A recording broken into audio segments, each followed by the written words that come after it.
Let's take it to Wall Street, where we're seeing a lower start for today. We're just about ahead of about an hour or so ahead of the opening bell on Wall Street. Investors are eyeing retail sales data and more earnings from financials such as the Bank of America.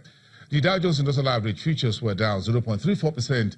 About an hour ago, that's looking a little bit slightly better, around flat 25,313 as we're looking at right now. Things turning around the corner a little bit. The opening is lower. S&P 500, 0.42%. That's also tapering to 2767 as we speak. And the NASDAQ, you're looking at the bottom of the page, 7,016. That is now 7,066, trying to erase some of the heavy decline early today, just as we get close to the opening bell on Wall Street. A market nightmare is not over yet.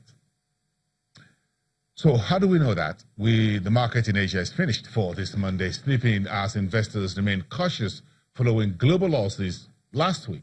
The Hang Seng Index in Hong Kong fell around 1.01%. The Shanghai Composite also slipped by 0.79%, while the Shenzhen Composite lost its earlier gains to fall 0.295%.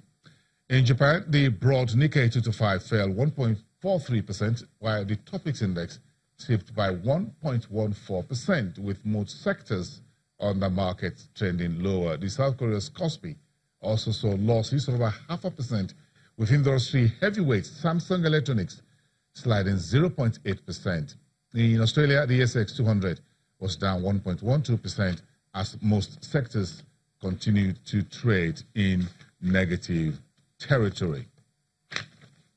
Let's come back to continental Africa, where the Sudanese pound has strengthened to 46.95 against the U.S. greenback. This is the first of the Sudanese pound currency rise since the national currency was devalued.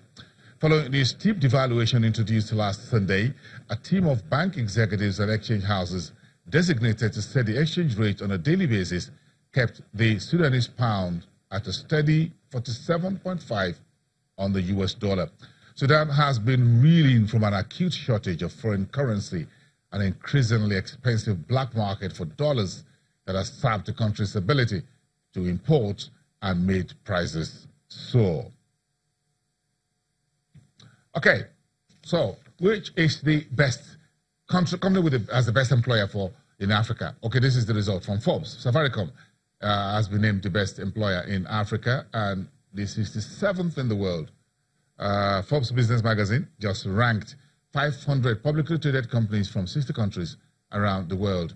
The annual Forbes Global 2000 list puts second best employer in Africa, Naspers, at the position 224 globally, followed by FirstRand and Sanlam. All those companies are in South Africa. Safaricom's recognition by Forbes comes barely 2 months after American multinational business magazine Fortune ranked Safaricom 19th on the Change the World list. Okay, let's move on to the Dubai state-owned port operator DP launching a multi-million-dollar project to expand a port in the breakaway region of Somaliland. But the launch comes amid opposition from Somalia, which believes its sovereignty is being violated.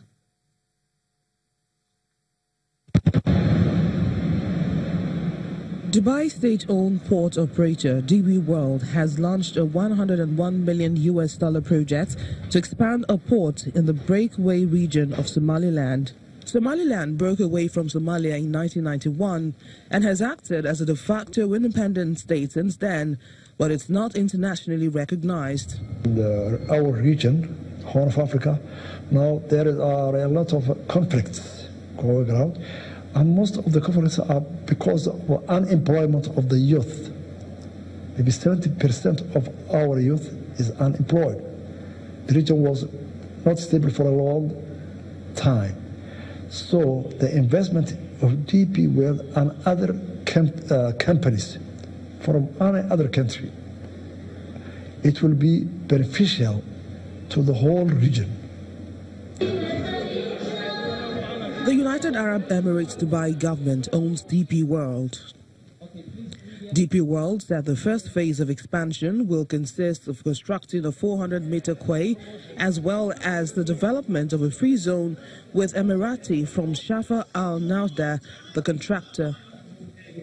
The first phase is part of an expansion deal signed with DP World in 2016 and worth a total of $442 million. DP World Chairman and Chief Executive Sultan Ahmed bin Sulayem said Berbera will serve Ethiopia's expanding economy and its increase in trade. We'll come back to you after the break. You're watching Business Incorporated.